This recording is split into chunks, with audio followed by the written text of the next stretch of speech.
So here are the 4 traits of happy people.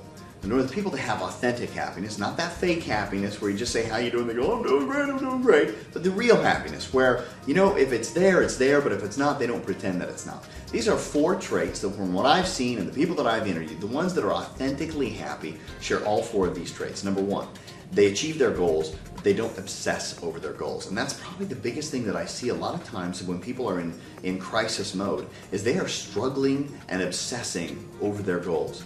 They're really thinking that, this is something that has to happen.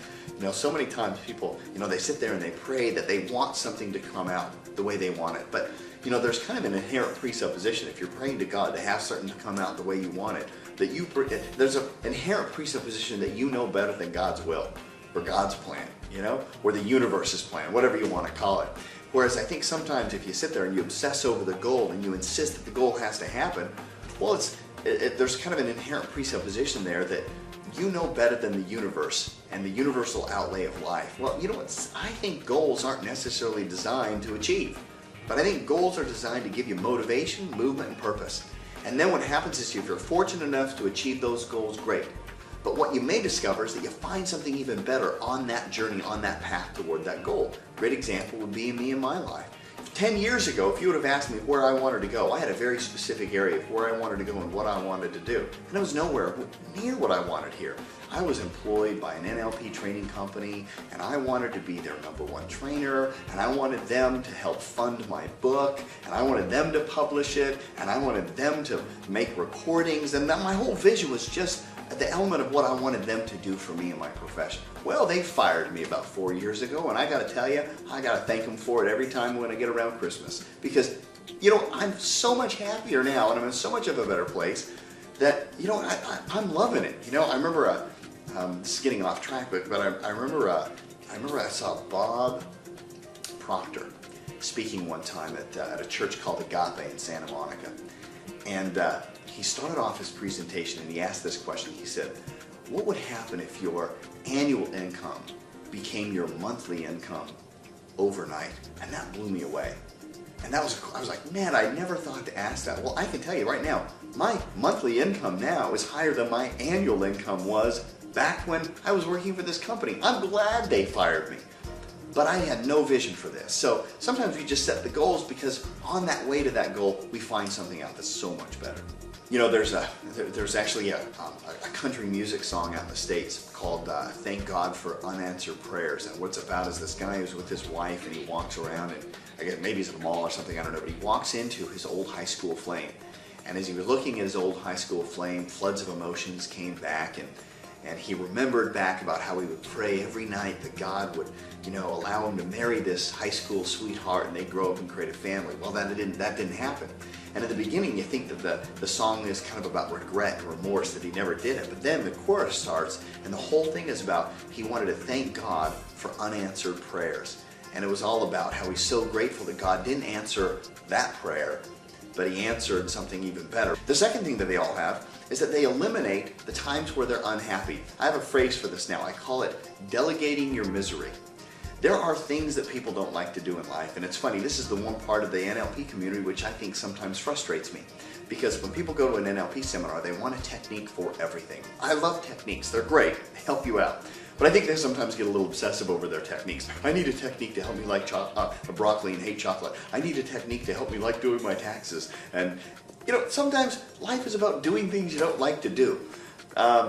Suck it up, soldier, and just go out there and do it. I mean, I don't like doing my taxes, but I got to get them done anyway. Okay, well, do I have to get them done, or do they have to get done? There's the difference. So the whole thing about happy people is that they find things that they don't like, that don't make them happy, and they eliminate those out of their lives. So, for example, if you don't like doing your taxes, hire somebody to do your taxes. If you don't like mowing your lawn, hire somebody to mow your lawn. It's called delegating misery. Find the things that you don't like, pay people that do like those things to go out and do them. Because I'll tell you what, you hire somebody who likes to do the things you don't, they're going to do it better, with more accuracy and more enjoyment, and you're adding to their quality of life and adding to yours by eliminating the misery. I know most people are probably sitting there thinking, yeah, well, easy for you to say you've got the money to do that. Well, I don't know. You know what? Sometimes in life you got to step it up, take a leap of faith, and if you even don't have the money to do something, you pay somebody to do it anyway, it frees you up time to do the things you enjoy. Then you can start generating and manifesting the money that you like. I think, if I'm not mistaken, at the seminar I shared with the audience a story about how I was teaming up with this guy. We were committed to changing our lives within 90 days. And this guy was a 26-year-old guy worth $30 million. And I asked him, I said, how'd you make so much money so quickly? And he said, I took all the things that I wasn't uniquely qualified to do, and I paid people to do it. So we sat down, made a list of all the things that I wanted to do and all the things I was uniquely qualified to do. And he told me, he said, Topher, you've got to pay people to do everything else. And I said, easy for you to say. You've got 30 million. You can afford to do that. And his answer was something to the effect of, yep, and it's attitudes like that that'll keep you from ever having the 30 million. It's like, wow, that was pretty humbling, you know? Well, here's the thing. You know, maybe it's not even things that you're uniquely qualified to do. Maybe it's the things that you don't even want to do. I can tell you right now, the things in my job that I can't stand, I pay people to do. It's a lot easier. And you know what? There's still some things that I do that I'm not happy about, but I suck it up and I do it anyway. And that's when the NLP comes in, and then I find a way to make sure that I enjoy it. But the ultimate goal, ultimately, delegate your misery. Pay people to go out and do the things you don't like. It'll free up time for you to enjoy life. And you know what? That's what I think life is about. Whoever can. My good friend Eric Edmeades, actually, who's author of The Human Diet, he said that success is measured by your how many happy days you have in life. Or I think one time he even said that success is measured by whoever smiles most at the end of their life wins. And I like that, you know. So it's about being able to smile more. Find the things you don't like, find somebody else to do it. The third thing that all happy people share is they quit holding on to things that are no longer true. My favorite example of this one would be the typical parent who has their kid, and their kid just idolizes them. Their son or their daughter thinks that their mom or their dad is the best thing on the planet, and they live for pleasing that parent. And this parent knows that what's true right now is that that child worships them, they love them, and they obey them, and they do what they're supposed to do. Well, that child grows up, becomes a teenager, and they get into the rebellious teens, and they start doing what every teenager should do. They start to branch out, and they start to go into their own identity, get their weird haircut, pierce their nose, pierce their eyebrow, do all these kind of things. And what happens is the parents hold on to this old idea, they hold on to this old truth that their child worships them, that their child needs them, and that their child looks a certain way. And they hold on to that old image, they hold on to that old thought pattern when that child has moved way beyond it. And as a result, it creates discourse, creates unhappiness for that person, where the parent who can just simply accept the phases of evolution that that child goes through will be able to stay far happier, far more often than the parent who's holding on to something or some notion that's no longer true. So what I might suggest is that, do an inventory of your life and ask yourself, what are the things that I'm holding on to right now that are no longer true? When I first got into the relationship with that special someone, this is who they were, but now this is who they are. Well, if you're holding on to that old ideal and that old image, you might not be enjoying that relationship as much. But you could rekindle that spark by simply accepting that that's no longer true, and then finding the beauty for that current identity that they currently hold. Maybe your job has evolved. Maybe, when you first took that job, you loved it because you had the perfect job title and the perfect hours. Well, then maybe new management came in and they shook it up around, and they changed the rules and they changed the job description. Now you have to do new things. Well, if you're holding on to that old job or what you liked, well, maybe that's causing some pain. Instead, let go of that and ask yourself, what can you appreciate about the new role? What can you appreciate about the new identity? The fourth and final trait that all happy people share is that they avoid becoming addicted, or they let go of their addictions to outcomes in life or to anything. We could be talking about a biological addiction, by the way, but I'm going beyond that. I think most people acknowledge if they have a biological addiction, that's a great way to not be happy in life. But most people don't realize that their emotional addictions are sometimes far more painful.